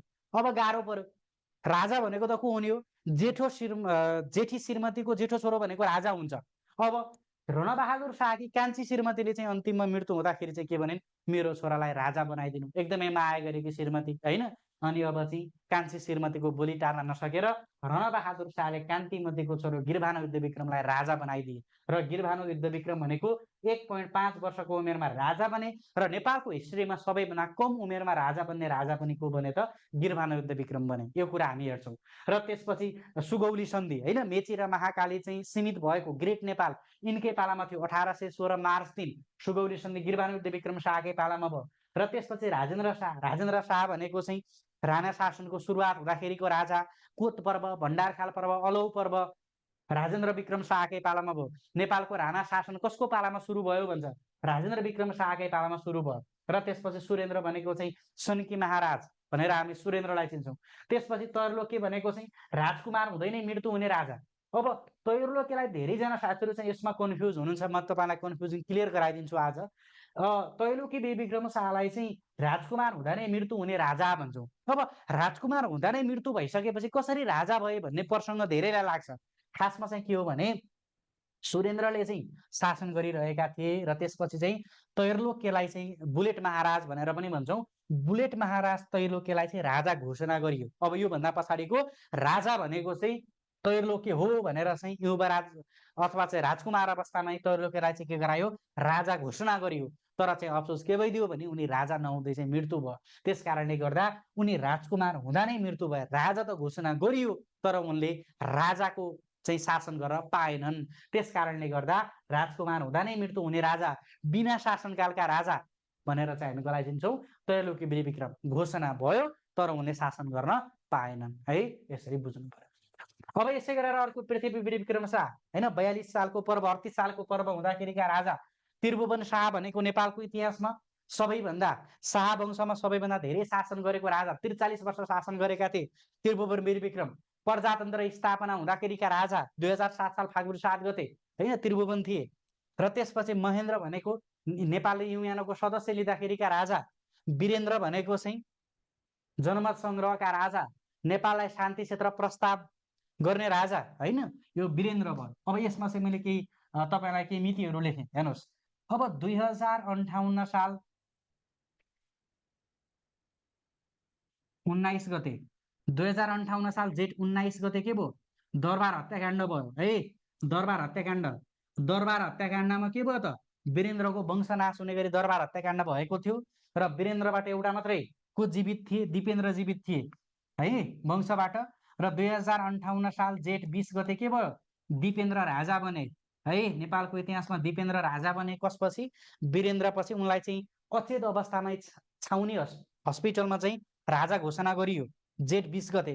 र अचेत अवस्थामा राजा घोषणा गरिएका दिपेन्द्र शाह चाहिँ जेठ 22 गते दिपेन्द्रको पनि मृत्यु भयो। र दिपेन्द्र शाह भनेको 3 दिन अचेत अवस्थामै उनी चाहिँ राजा बनाइएको थियो र सबैभन्दा कम अवधिका राजा भनेर हामी दिपेन्द्र शाहलाई चिन्छौँ। 3 दिन मात्रै राजा बने। यो कुरामा झुक्किन भएन है। बिना शासनकालका राजा, राजकुमार हुँदै नै मृत्यु हुने राजा भनेको त्रैलोक्य हो र कम अवधिका राजा भनेको दिपेन्द्र वीरविक्रम शाह। जेठ 20 गते चाहिँ छाउनी अस्पतालमा उनलाई अचेत अवस्थामा राजा घोषणा गरियो र जेठ 22 गते चाहिँ दिपेन्द्रको के भयो, मृत्यु भयो र त्यसपछि चाहिँ ज्ञानेन्द्र राजा बने।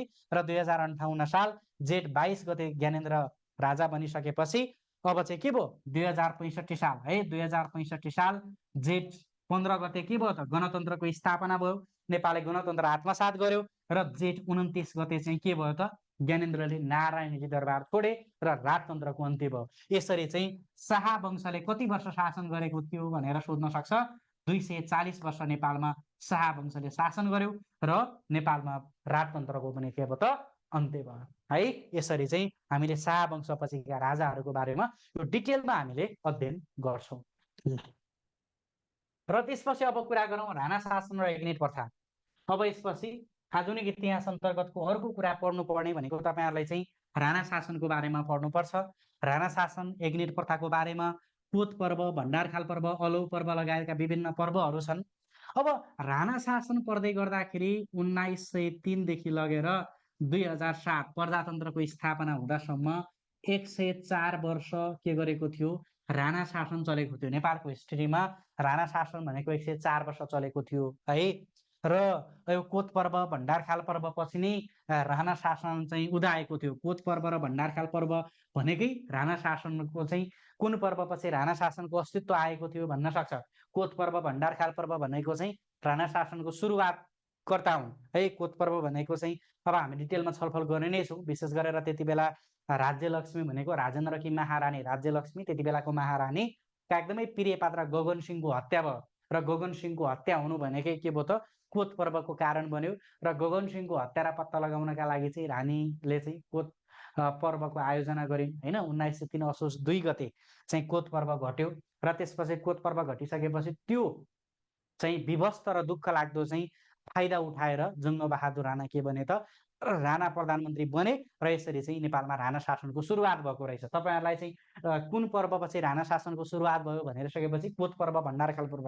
कोत पर्व पछि चाहिँ राणा प्रधानमा के अरे जङ्गबहादुर राणा प्रधानमन्त्री बने र भण्डारखाल पर्व पछि चाहिँ राणा शासनको विधिवत रूपमा सुरुवात भएको थियो। अब भण्डारखाल पर्व भनेको के हो त, भण्डारखाल पर्व भनेको चाहिँ राज्यलक्ष्मीले चाहिँ जङ्गबहादुर राणा, पहिलो राणा प्रधानमन्त्री जङ्गबहादुर राणालाई मार्ने षड्यन्त्र गरिन्। 1903 कार्तिक चाहिँ 12 गते चाहिँ भण्डारखाल पर्व भयो र भण्डारखाल पर्व भइसकेपछि झन् के भयो त, राणाहरू शक्तिशाली बने र राणा शासन चाहिँ उदायो र यसलाई हामी धेरै बस्नेत मारिएका कारणले गर्दा बस्नेत पर्व पनि भन्छौँ। यो कुराहरू पनि हामी छलफल गर्छौँ। र अब अलौ पर्व, अलौ पर्व भनेको चाहिँ 1904 है, अहिलेको पर्सा भन्ने ठाउँमा, साबिक अलौ भन्ने ठाउँ र अहिलेको पर्सा अलौमा चाहिँ यो घटेको घटना घटेको थियो। र त्यति बेला राणा शासनको जब उदय भयो र त्यसपछि चाहिँ राजा भनेको चाहिँ के भइसकेका थिए भने नामका मात्रै थिए।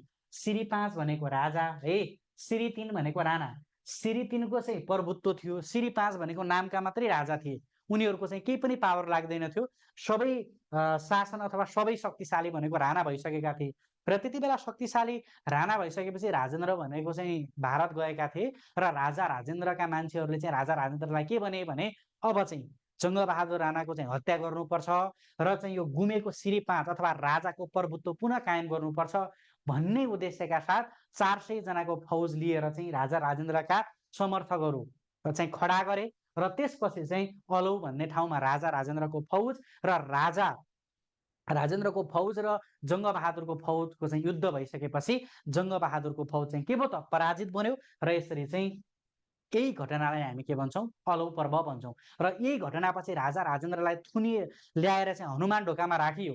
जङ्गबहादुर राणाले हनुमान ढोकामा राखे र राजा राजेन्द्रको हनुमान ढोकामै बन्दी अवस्थामा मृत्यु भयो। त्यही कारणले गर्दा बन्दी अवस्थामै मृत्यु हुने राजा भनेर हामी कसलाई चिन्छौँ, राजेन्द्र शाहलाई चिन्छौँ। अलौ पर्व पछिको घटना हो। यो समग्र कुराहरू चाहिँ हामी हेर्दै नै छौँ। र त्यसपछि राणा शासन 42 सालको पर्व भन्ने छ। अब राणा शासन अध्ययन गर्दै गर्दाखेरि तपाईँहरूले 3वटा पुस्तालाई ध्यान दिनुपर्छ है। यो भनेको चाहिँ पहिलो पुस्ता, यसै गरेर यो भनेको दोस्रो पुस्ता, यो भनेको तेस्रो पुस्ता। सुन्नुहोस् है, म राम्रोसँग तपाईँलाई डिटेलमा भन्छु। जङ्गबहादुर राणा भनेको पहिलो राणा प्रधानमन्त्री है। पहिलो राणा प्रधानमन्त्री भनेको जङ्गबहादुर राणा नेपालको इतिहासको पहिलो राणा प्रधानमन्त्री थिए। जङ्गबहादुर राणा भनेको बाल नरसिंहको चाहिँ छोरो जङ्गबहादुर राणा। यसै गरेर जङ्गबहादुर राणा पछि बमबहादुर राणा, यो चाहिँ 1906 1907 मा चाहिँ यो जङ्गबहादुर राणा युरोप भ्रमण गएका थिए, बेलायत भ्रमण गएका थिए र बेलायत भ्रमणका क्रममा अब त प्रधानमन्त्री त हुनु पर्यो र त्यसपछि जङ्गबहादुर राणाका भाइ बमबहादुर राणालाई चाहिँ 1906-07 मा चाहिँ के गराइयो, कार्यवाहक प्रधानमन्त्रीका रूपमा प्रधानमन्त्री बनाइयो र त्यसपछि बमबहादुर राणा प्रधानमन्त्री भए। र त्यसपछि रणदीप सिंह नेपालका प्रधानमन्त्री बने।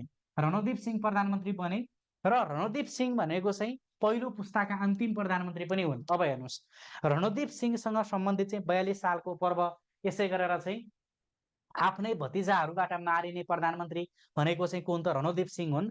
र अब तपाईँले के बुझ्नु पर्यो भने धीर शमशेरका 17 भाइ छोरा थिए। धीर शमशेरका छोराहरू भनेको 17 भाइ छोरा र यो धीर शमशेरका 17 भाइ छोरा मध्ये जेठो छोरा भनेको वीर शमशेर लगायतका 17 भाइ छोराहरूले चाहिँ मेरो बुवा कहिले प्रधानमन्त्री होला र हामी चाहिँ राज गर्न पाउँछौँ भनेर आफ्नो बुवाको पालो पुरेर बसेका थिए। र त्यति बेलाको प्रथा भनेको एग्नेट प्रथा। यो गत वर्ष खरिदारले सोधेको थियो।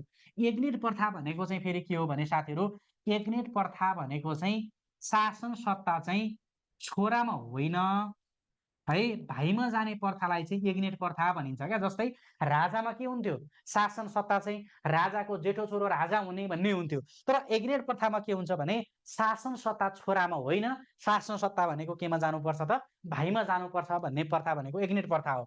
अब त्यति बेला एग्नेट प्रथा थियो र त्यति बेला चाहिँ रणदीप सिंह पछि धीर शमशेरका 17 भाइ छोराहरूले चाहिँ मेरो बाउको पालो कहिले आउला भनेर चाहिँ कुरिरहेका थिए र मेरो बाउको पालो आइसकेपछि चाहिँ हामीले राज गर्न पाउँछौँ भनेर धीर शमशेरका 17 भाइ छोराहरूले चाहिँ के गरेका थिए, प्रतीक्षा गरेका थिए। तर अफसोस के भइदियो भने धीर शमशेर प्रधानमन्त्री हुने अवस्था बनेन। अब के गर्ने त भनेर सोच्दै गर्दाखेरि त्यति बेला चाहिँ सैनिक शक्ति पनि थियो, किनकि 17 भाइ छोराहरू थिए, एकजुट थिए र 17 भाइको चाहिँ एउटा शक्ति र सैनिक शक्तिको फाइदा उठाएर धीर शमशेरका 17 भाइ छोराले अब के गर्ने भनिसकेपछि रणदीप सिंहकै हत्या गर्दै, रणदीप सिंह भनेको आफ्नै काका रणदीप सिंहको हत्या गर्दै र धीर शमशेरका छोराहरूले चाहिँ शासन सत्ता आफ्नो हातमा लगे। यही घटनालाई हामी के भन्छौँ, 42 सालको पर्व भन्छौँ। 42 सालको पर्व भनेको 1942 सालमा घटेको कारणले गर्दा 42 सालको पर्व भनिन्छ। 42 सालको पर्व भनेको के रहेछ, धीर शमशेरका 17 भाइ छोराहरूले आफ्नै काका रणदीप सिंहको है हत्या गरेको घटनालाई नै हामी के भन्दो रहेछौँ 42 सालको पर्व भन्छौँ। र त्यसपछि शासन सत्ता दोस्रो पुस्तामा गयो र वीर शमशेरका 17 भाइ छोरा मध्ये जेठो छोरा वीर शमशेर प्रधानमन्त्री बने र दोस्रो पुस्ताको पहिलो राणा प्रधानमन्त्री को हो भनेर सोध्यो भने वीर शमशेर। त्यसपछि देव शमशेर प्रधानमन्त्री बने, त्यसपछि चन्द्र शमशेर प्रधानमन्त्री बने, त्यसपछि भीम शमशेर प्रधानमन्त्री बने, त्यसपछि चाहिँ जुद्ध शमशेर प्रधानमन्त्री बने र जुद्ध शमशेर प्रधानमन्त्री जुद्ध शमशेर भनेको 17 भाइ छोरा मध्ये प्रधानमन्त्री कतिजना भएका रहेछन् 5 जना। सोध्न सक्छ तपाईहरुलाई वीर शमशेरका 17 भाइ मध्ये कतिजना प्रधानमन्त्री भएका रहेछन् भनेर सोध्यो भने 5 जना वीर देव चन्द्र भीम र जुद्ध। र त्यसपछि दोस्रो पुस्ता पनि के भयो त सक्यो। र त्यसपछि भीम शमशेरको छोरो पदम शमशेर प्रधानमन्त्री बने। पदम शमशेर भनेको तेस्रो पुस्ताको पहिलो प्रधानमन्त्री भयो र चन्द्र शमशेरको छोरो मोहन शमशेर प्रधानमन्त्री बने र अन्तिम राणा प्रधानमन्त्री को बने त मोहन शमशेर बने। र 2007 साल फागुन 7 गते है 2007 साल फागुन 7 गते के भयो त नेपालमा प्रजातन्त्र शासन व्यवस्था अवलम्बन भयो र प्रजातन्त्र शासन व्यवस्था आत्मसात भयो। नेपालमा प्रजातन्त्र शासन व्यवस्था आत्मसात भइसकेपछि के भयो त आधिकारिक रूपमा चाहिँ निरङ्कुश राणा शासन 104 वर्षीय राणा शासन ढल्यो र 104 वर्षीय राणा शासन समाप्ति भइसकेपछि 2007 साल फागुन 7 गते के भएको रहेछ प्रजातन्त्रको स्थापना भएको रहेछ भन्ने कुरा बुझ्नु पर्यो। ठिक छ ल। अब यो समग्र यो चाहिँ राणा शासनमा शासन गरेका विभिन्न यो चाहिँ प्रधानमन्त्रीहरूको बारेमा हामीले उनीले गरेका योगदानहरू, यी प्रधानमन्त्रीको पालामा भएका विभिन्न घटनाक्रमहरू, यो प्रधानमन्त्रीको बारेमा हामीले राणा शासनमा यी प्रधानमन्त्रीहरूकै बारेमा हामी के गर्ने हो त अध्ययन गर्ने हो। यसरी चाहिँ बुझ्नु पर्यो है ल। अब राणा शासन भइसकेपछि प्रजातन्त्रको स्थापना र पहिलो मन्त्रीमण्डल भनेको छ। ल हेर्नुहोस्, अब प्रजातन्त्रको स्थापना भनेको हामीले नछुटाउनै पर्ने अर्को कुरा भनेको 2007 साल फागुन 1 गते चाहिँ के भयो भने दिल्ली सम्झौता भयो साथीहरू है। नेपालको इतिहासमा दिल्ली सम्झौता चाहिँ कहिले भयो भनेर सोध्यो भने चाहिँ 2007 साल फागुन 1 गते। यो दिल्ली सम्झौतालाई चाहिँ त्रिपक्षीय सम्झौता पनि भनिन्छ है। दिल्ली सम्झौता भनेको के हो त त्रिपक्षीय सम्झौता। त्रिपक्षीय सम्झौता भनेको दिल्ली सम्झौता हो। र यो दिल्ली सम्झौतालाई चाहिँ हामी त्रिपक्षीय सम्झौता किन भन्छौँ भने तीनवटा पक्षहरू, तीनवटा पक्ष भनेको राणा, यसै गरेर काङ्ग्रेस, यसै गरेर राजा, तीनवटा पक्ष भयो कि भएन। राणा, काङ्ग्रेस र राजाको सम्झौता भएको कारणले गर्दा हामीलाई दिल्ली सम्झौतालाई के भन्छौँ त्रिपक्षीय सम्झौता, तीनवटा पक्षको सम्झौता भन्छौँ। अनि त्रिपक्षीय सम्झौता चाहिँ दिल्ली सम्झौता भयो। र दिल्ली सम्झौताका महत्त्वपूर्ण कुराहरू चाहिँ के भयो भने दिल्ली सम्झौताले के चाहिँ निर्णय गर्यो भने अब चाहिँ के गर्ने राणा शासनको अन्त्य गर्ने है।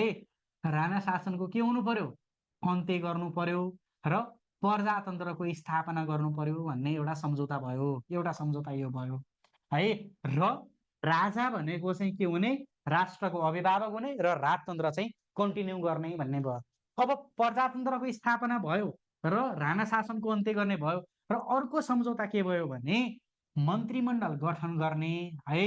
सम्झौताका आधारमा मन्त्रीमण्डल गठन गर्ने र त्यो मन्त्रीमण्डल चाहिँ 10 सदस्यको मन्त्रीमण्डल हुन्छ र त्यो 10 सदस्य मध्ये 5 जना भनेको काङ्ग्रेस पक्षीय, 5 जना भनेको राणा पक्षी चाहिँ मन्त्री हुने र मन्त्रीमण्डल गठन गर्ने भन्ने सम्झौता भयो। र यही सम्झौताका आधारमा हेर्नुहोस् है, यही सम्झौताका आधारमा 2007 साल फागुन 7 गते के भयो त प्रजातन्त्रको स्थापना पनि यही मितिमा भयो र नेपालको पहिलो मन्त्रीमण्डल पनि के भयो त यही मितिमा भयो। अब यो मन्त्रीमण्डल किन पनि महत्त्वपूर्ण छ भने यसका जति पनि मन्त्रीहरू छन् त्यो भनेको नेपालको पहिलो मन्त्री हुन् है।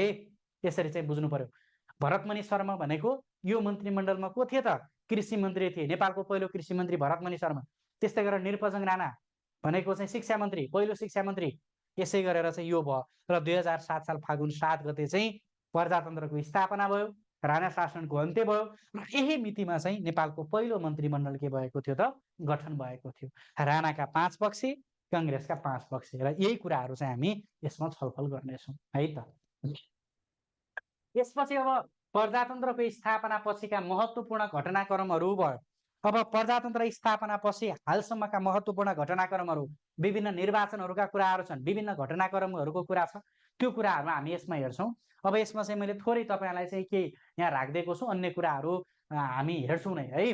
अब हेर्नुहोस्, नेपालको पहिलो आम निर्वाचन 2015 यो पहिलो आम निर्वाचन भनेको 2015 सालमा भयो र 15 साल भनेको चाहिँ 109 सिटका लागि भएको थियो।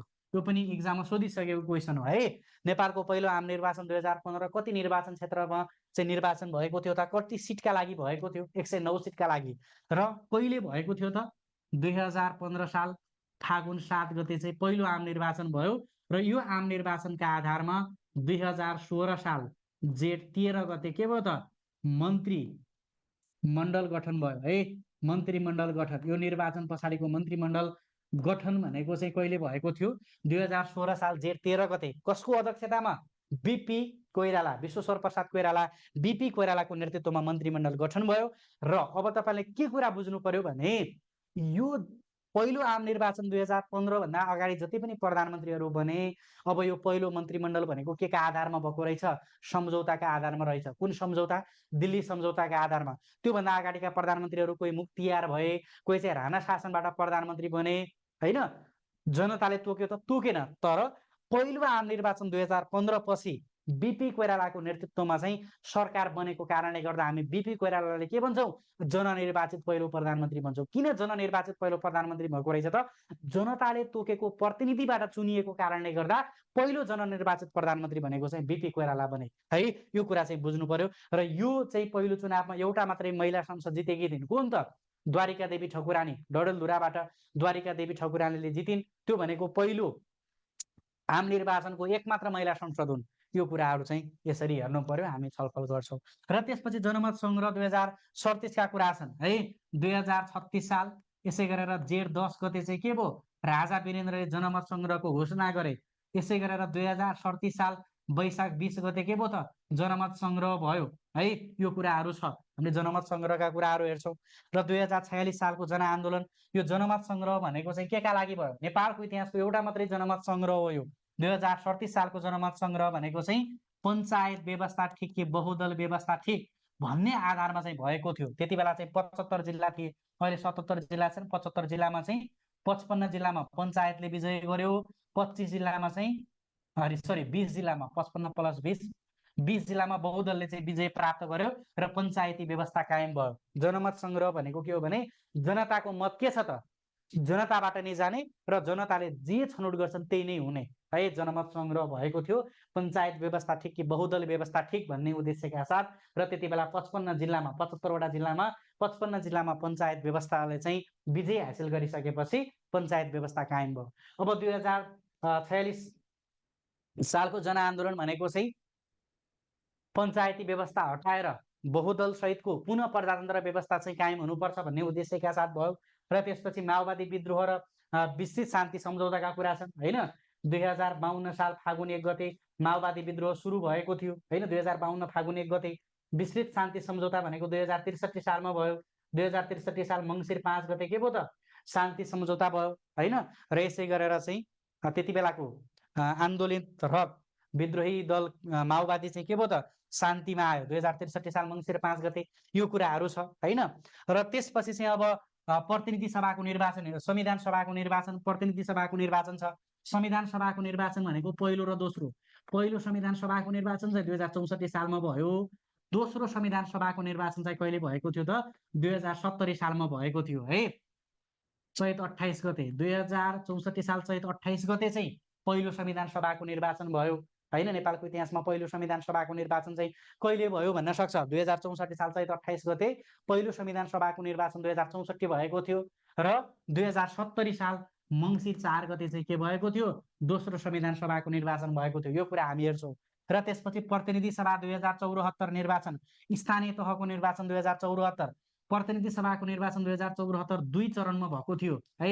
एउटा चाहिँ 2074 साल मङ्सिर 10 गते, अर्को चाहिँ मङ्सिर 21 गते गरेर, मङ्सिर 10 र 21 गते गरेर दुई चरणमा चाहिँ संविधान के अरे प्रतिनिधि सभा 2074 भनेको संविधानको लागू भइसकेपछि 2072 साल असोज 3 गते संविधान जारी भयो। संविधान पछिको पहिलो चाहिँ निर्वाचन होइन, प्रतिनिधि सभाको निर्वाचन भनेको चाहिँ 2074 साल मङ्सिर 10 र 21 गते गरेर दुई चरणमा के भएको थियो? सम्पन्न भएको थियो। र त्यसपछि स्थानीय तहको निर्वाचन 2074 तीन चरणमा सम्पन्न भएको थियो होइन। तीन चरणमा सम्पन्न भएको थियो। यो कुरा तपाईँहरूले बुझ्नु पर्यो। अब तीन चरण भनेको चाहिँ कहिले हो त? 2074 साल वैशाख 31 गते पहिलो चरणको चुनाव भयो, स्थानीय तहको चुनाव 2074।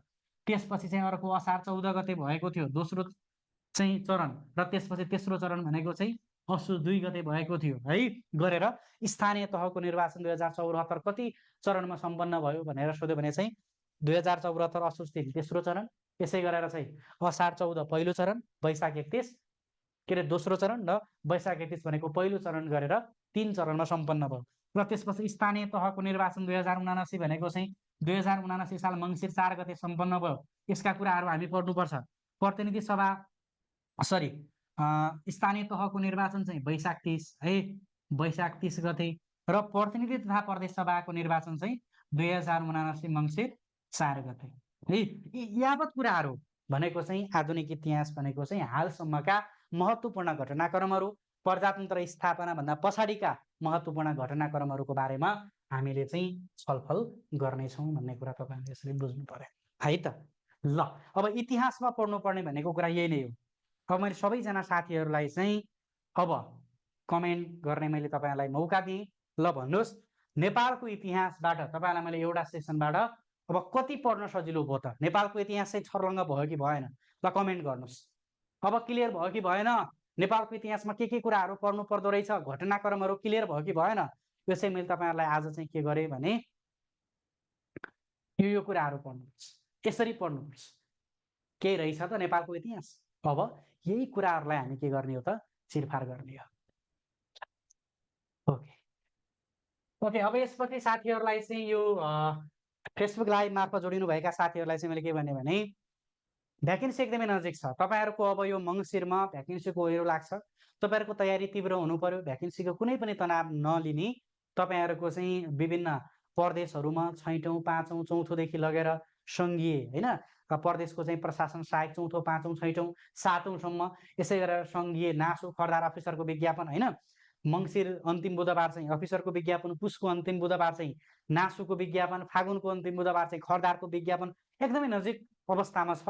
नजिकका साथीहरू र शुभचिन्तक साथीहरू हुनुहुन्छ भने तपाईँहरूले चाहिँ 9767487115 यो नम्बर दिएर एडमिसन गर्न लगाइहाल्नु होला। हामी अहिले नयाँ क्लासको दौरानमा छौँ है, एडमिसन गर्न लगाउने, र हामी एकदमै तपाईँहरू पढाइ सेवामा जोडिसकेपछि पढाइ सेवामा भनेको चाहिँ के हुन्छ भने हामी एक्जामको दृष्टिकोणबाट एक्जामलाई फोकस गरेर डिटेलमा पढाउँछौँ है। अब तपाईँलाई योभन्दा अगाडिका पनि सबै भिडियो रेकर्ड गराएको छन्।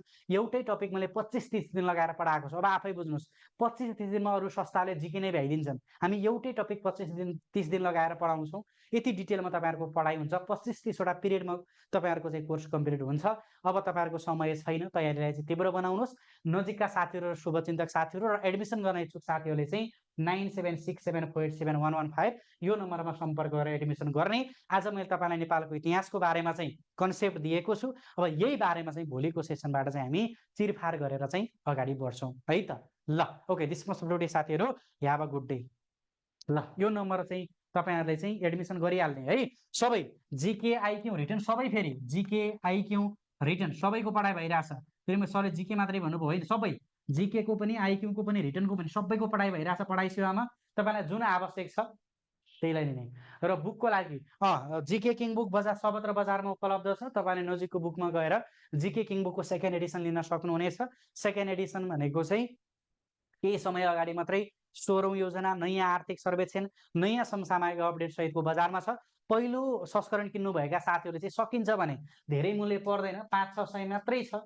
जिके किङ बुकको सेकेन्ड एडिसन हेर्नु होला। सेकेन्ड एडिसनमा धेरै कुरा परिमार्जन भएको छ। अब पहिलो एडिसनमा केही मिसप्रिन्टहरू हुन्छन्, त्यसलाई सुधार गरिएको छ। ओल्ड इज गोल्डको लागि छुट्टै किन्नु पर्दैन, तपाईँले त्यही ओल्ड क्वेसनहरूलाई चाहिँ समावेश गरिएको छ, त्यसरी बुझ्नु पर्यो है। ल अब अरू कुराहरू चाहिँ हामी भोलिको सेसनमा चाहिँ गरौँला है त। ल दिस मच फर टुडे साथीहरू, थ्याङ्क यू।